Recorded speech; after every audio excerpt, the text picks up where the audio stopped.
জানিয়ে দিব এই মুহূর্তে পাওয়া সর্বশেষ আন্তর্জাতিক সংবাদ। শুরুতেই শিরোনাম। ইরানের নিশানায় ইসরায়েলের 10 স্থাপনা, যে কোনো সময় হামলা করতে পারে ইরান।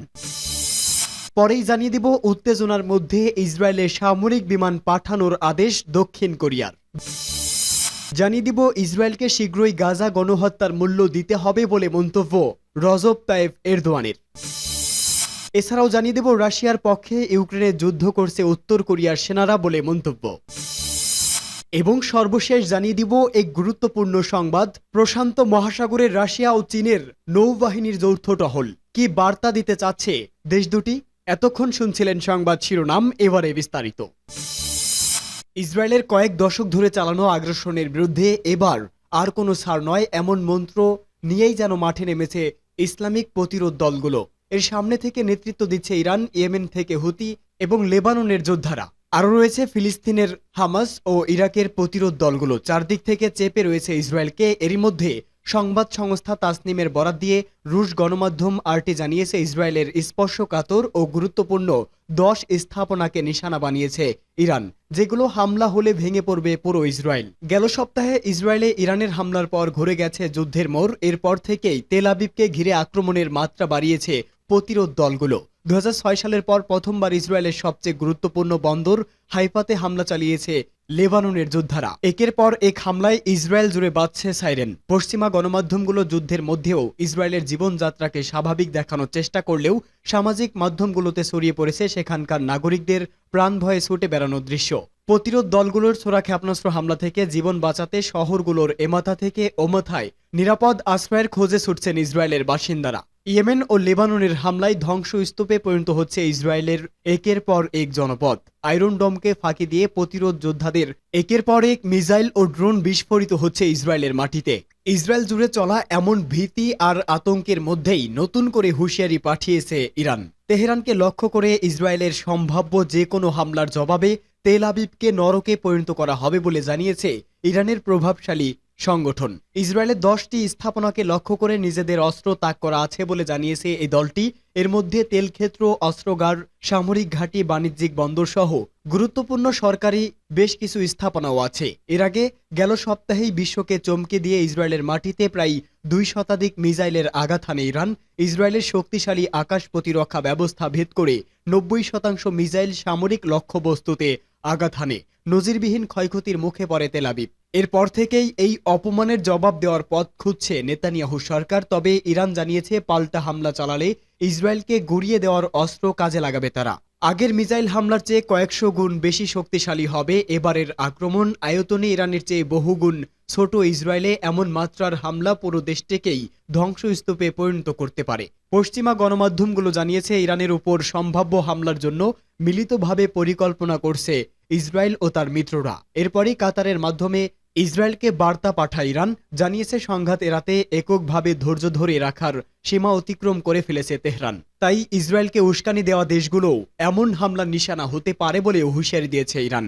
এই পরিস্থিতিতে ইরানের সম্ভাব্য পরমাণু অস্ত্র তৈরির খবরে মধ্যপ্রাচ্যের সংঘাত থামাতে মরিয়া হয়ে উঠেছে পশ্চিমারা।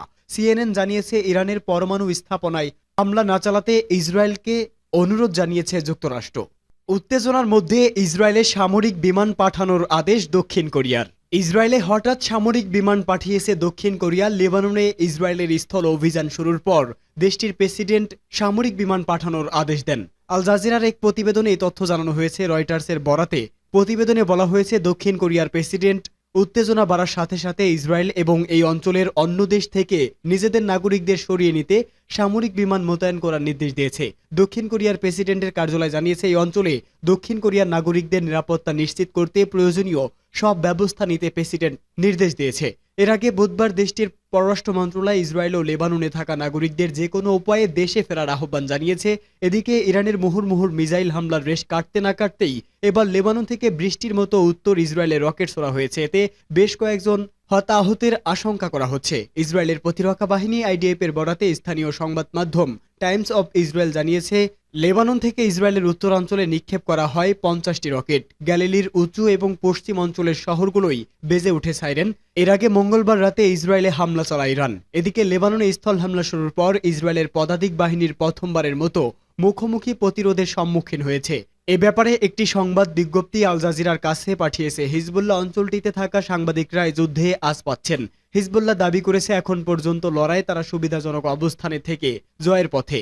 ইসরায়েলি পদাতিক বাহিনী বাধ্য হয়েছে পিছু হটতে এবং তারা ব্যাপক ক্ষতির সম্মুখীন হয়েছে। ইসরায়েলকে শীঘ্রই গাজার গণহত্যার মূল্য দিতে হবে বলে মন্তব্য এরদোয়ানের। ইসরায়েলের প্রধানমন্ত্রী বেনিয়ামিন নেতানিয়াহুকে নচ্ছি জার্মানির অ্যাডলফ হিটলারের সাথে তুলনা করে তুর্কি প্রেসিডেন্ট রজব তাইপ এরদোয়ান বলেন, শীঘ্রই গাজায় চালানো এই হত্যার মূল্য ইসরায়েলকে দিতে হবে। তিনি এক এক্স বার্তায় বলেন, ইসরায়েল গত বছর 7 অক্টোবর থেকে এখন পর্যন্ত গাজায় গণহত্যা চালিয়ে আসছে। তাকে এই গণহত্যার মূল্য অবশ্যই দিতে হবে। যেভাবে হিটলারকে মানবিক জোট থামিয়েছিল নেতানিয়াহু এবং তার হত্যাকাণ্ডের নেটওয়ার্ক একইভাবে বন্ধ করা হবে। এ সময় তিনি আন্তর্জাতিক সম্প্রদায় এই গণহত্যার দায় এড়াতে পারবে না জানিয়ে বলেন যে বিশ্বে গাজা গণহত্যার জন্য কোনো হিসাব রাখা হবে না, সে বিশ্ব কখনো শান্তি পাবে না। এরদোয়ান গাজা এবং লেবাননের সংঘাত বন্ধ করতে আন্তর্জাতিক সম্প্রদায়ের ব্যর্থতার সমালোচনা করার পর বলেন, ইসরায়েলের গণহত্যা, দখলদারিত্ব এবং আক্রমণের দীর্ঘস্থায়ী নীতি এখনই অবসান ঘটানো উচিত। রাশিয়ার পক্ষে ইউক্রেনে যুদ্ধ করছে উত্তর কোরিয়ার সেনারা। উত্তর কোরিয়ার সেনারা রাশিয়ার পক্ষে ইউক্রেনে যুদ্ধ করছে। যুদ্ধক্ষেত্রে তারা হতাহত হচ্ছে, এমন গুরুতর অভিযোগ করেছে দক্ষিণ কোরিয়া। খবর আল জাজিরার। দক্ষিণ কোরিয়ার প্রতিরক্ষা মন্ত্রী কিম ইয়ং উইন মঙ্গলবার বলেছে, গত সপ্তাহে ইউক্রেনীয় মিডিয়ার একটি রিপোর্ট তিনি দেখেছেন। 3 অক্টোবর দনুস্কির কাছে ইউক্রেনের ক্ষেপণাস্ত্র হামলায় নিহত হয়েছে 6 জন সেনা কর্মকর্তা। তারা উত্তর কোরিয়ার সেনা হওয়ার খুব সম্ভাবনা রয়েছে। পিংউইং এবং মস্কোর মধ্যে সম্পর্ক জোরদার করার চুক্তি সইয়ের মধ্যে এ ধরনের অভিযোগ উঠল। এর আগে অভিযোগ ছিল ইউক্রেন আগ্রাসনে ব্যবহারের জন্য রাশিয়ার বাহিনীকে অস্ত্র সরবরাহ করছে উত্তর কোরিয়া, কিন্তু তা বরাবর প্রত্যাখ্যান করে আসছে রাশিয়ার প্রেসিডেন্ট ভ্লাদিমির পুতিন ও উত্তর কোরিয়ার সর্বোচ্চ নেতা কিম জং উন। প্রতিরক্ষা মন্ত্রী কিম আরও বলেন, আমরা পরিস্থিতি যাচাই বাছাই করছি। ইউক্রেনে উত্তর কোরিয়ার অফিসার ও সেনা হতাহতের ঘটনাটি সত্য হওয়ার সম্ভাবনা প্রবল। এমনকি পিংউইং রাশিয়ার যুদ্ধক্ষেত্রে আরও সেনা পাঠাবে বলে বিশ্বাস করে সিউল। এর মানে হলো রাশিয়া ও উত্তর কোরিয়ার মধ্যে পারস্পরিক সামরিক চুক্তির কারণে নিয়মিত সেনা আদান প্রদান হয়। বিষয়টি এখন স্পষ্ট হচ্ছে। গত বছরের সেপ্টেম্বরে কিম জং উন ও ভ্লাদিমির পুতিন সাক্ষাৎ করেন। এরপরই দুই দেশ একে অপরকে সহযোগিতার ব্যাপারে সম্মত হয়। খবর বের হয়, রাশিয়াকে গোপনে মিসাইল এবং আর্টিলারি শেল সরবরাহ করতে রাজি হয়েছে উত্তর কোরিয়া। বিনিময়ে উত্তর কোরিয়াকে পরমাণু অস্ত্র এবং মিসাইল প্রযুক্তি দেওয়ার প্রতিশ্রুতি দিয়েছে পুতিন। এরপর গেল জুনে পিংউইং সফর করেন তিনি। সেখানে দুই দেশের মধ্যে প্রতিরক্ষার একটি ধারা থেকে চুক্তি সই হয়। প্রশান্ত মহাসাগরে রাশিয়া চীনের নৌবাহিনীর যৌথ টহল। রাশিয়ান ও চীনা নৌবাহিনী জাহাজগুলো প্রশান্ত মহাসাগরের উত্তর পূর্বে একটি যৌথ টহলে যোগ দিয়েছে। রাশিয়ার সামরিক বাহিনীর উদ্রিক্ত দিয়ে মস্কো থেকে বার্তা সংস্থা এপি একথা জানায়। এতে বলা হয়, ন্যাটো বেইজিংকে ইউক্রেনে মস্কোর যুদ্ধের একটি সমর্থক বলে অভিহিত করায় দুই দেশের সম্পর্ক আরও গভীরতর করতে রাশিয়া ও চীনের যৌথ সামরিক মহড়ার পর জাহাজগুলো সাবমেরিন বিরোধী কৌশল অনুশীলনে যোগ দিয়েছে। সেপ্টেম্বরে গোড়ার দিকে চীন জানায় দুপক্ষ যৌথ সমুদ্র টহলে অংশ নেবে এবং চীন রাশিয়ার ওয়াসান 2024 কৌশলগত মহড়াতেও অংশগ্রহণ করবে। জুলাই মাসে দুদেশ চীনের দক্ষিণাঞ্চলীয় ওয়াংডং প্রদেশের ঝানজিয়াং নগরীর চারপাশে সমুদ্র ও আকাশসীমায় যৌথ মহড়া করছে। 2022 সালে মস্কো ইউক্রেনে আক্রমণ শুরুর প্রাক্কালে তারা এক সীমাহীন অংশীদারিত্ব ঘোষণা করেছে, সূত্র বাসস।